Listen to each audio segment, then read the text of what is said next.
We share another poem by Mary Oliver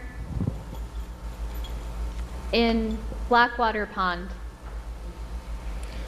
Look, the trees are turning their own bodies into pillars of light and giving off the rich fragrance of cinnamon and fulfillment.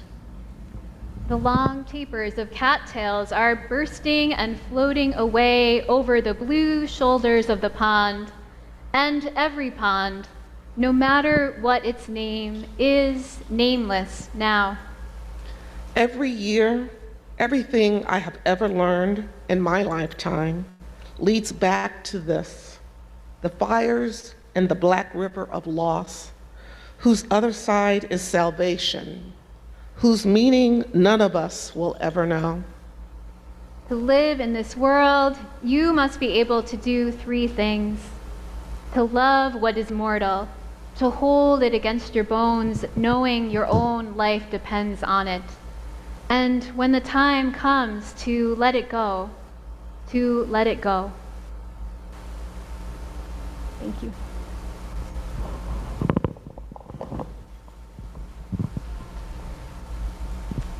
So these cycles of nature, the blooms and the blooms falling, the sun rising and the sun setting, they are a reminder that we too have beginning and end points.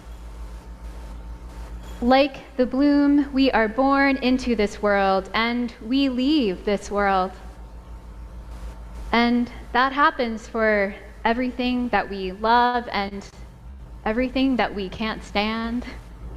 All of it is impermanent.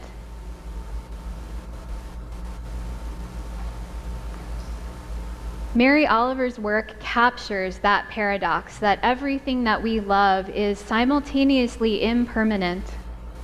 Whether it is that moment that the peony petal stops growing grander and starts decaying. It's that nothing about that is unexpected, but it's not something that we prefer to dwell on.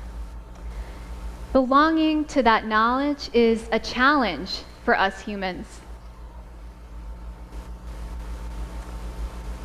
In late high school, I developed an injury that turned into a chronic pain condition. The doctor said the injury would heal in just a few weeks' time. So I stopped doing many of the things I loved to do as a teenager. I stopped playing tennis. I stopped performing in the school band. I played the clarinet. And I stopped chatting with friends online, on America Online, Instant Messenger, in the days of dial-up internet.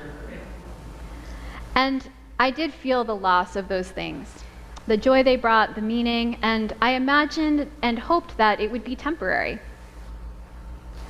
Well, the pain lingered. And without those activities, my belonging was in question.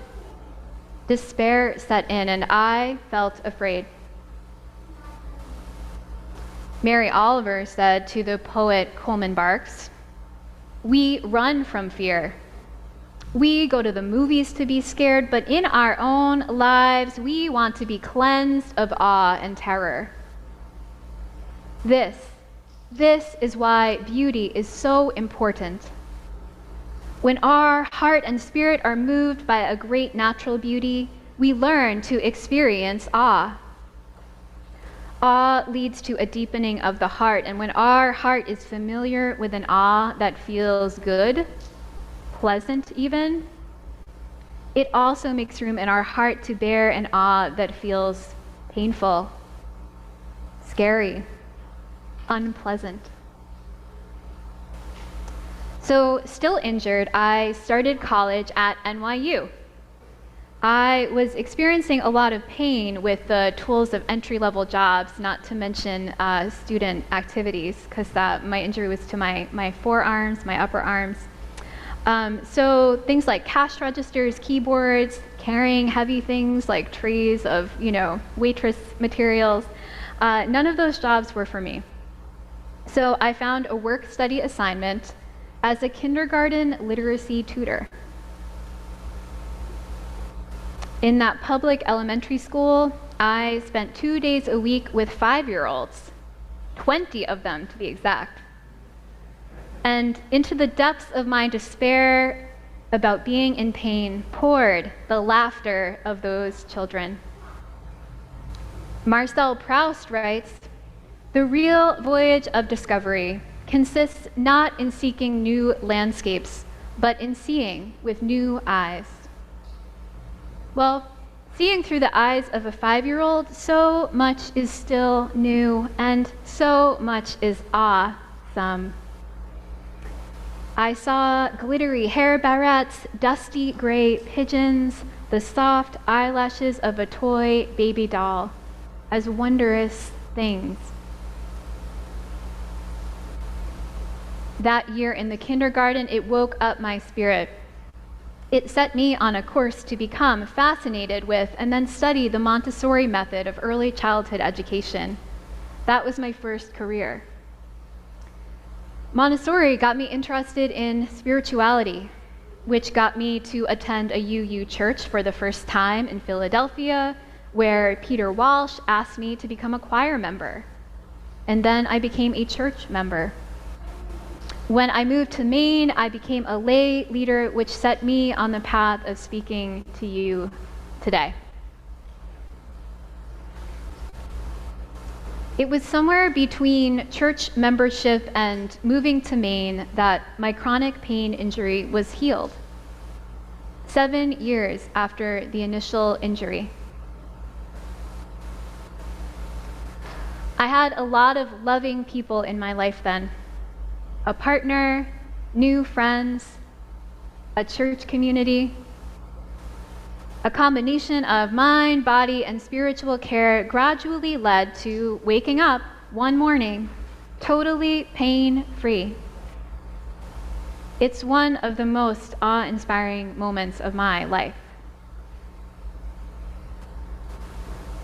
My heart memorized the soft of the bed covers, my hair tied back in a bandana, the impossibly bright walls of the apartment, from the sunlight streaming through the closed blinds, the rumble outside of the West Philadelphia streetcar passing by.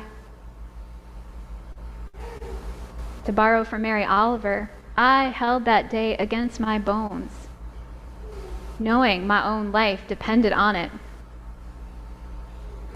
And when I recall that day, it heightens my appreciation of this day, of this moment. Mary Oliver, too, knew pain in her life. She writes of it explicitly in poetry, although we didn't and won't hear those passages today. So I wonder, tenderly, what pains have shaped you?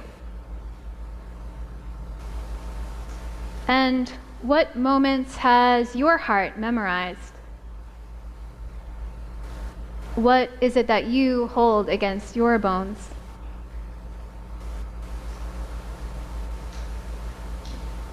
Life's great paradox, that everything we love, everything that is real to us is impermanent.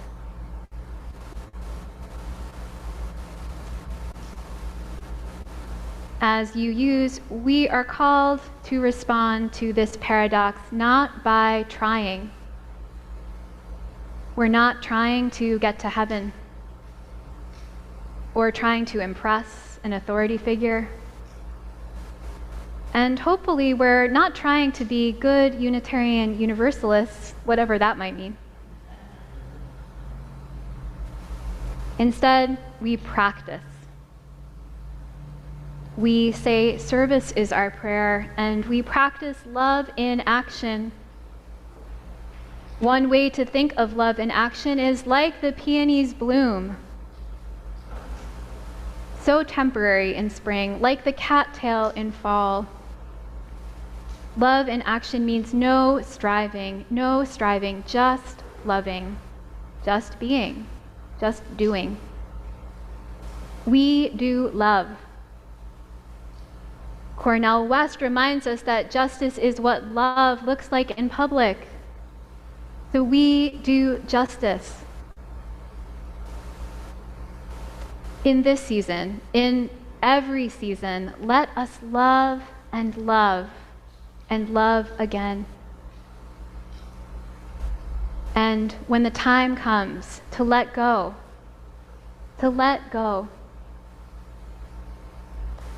Amen.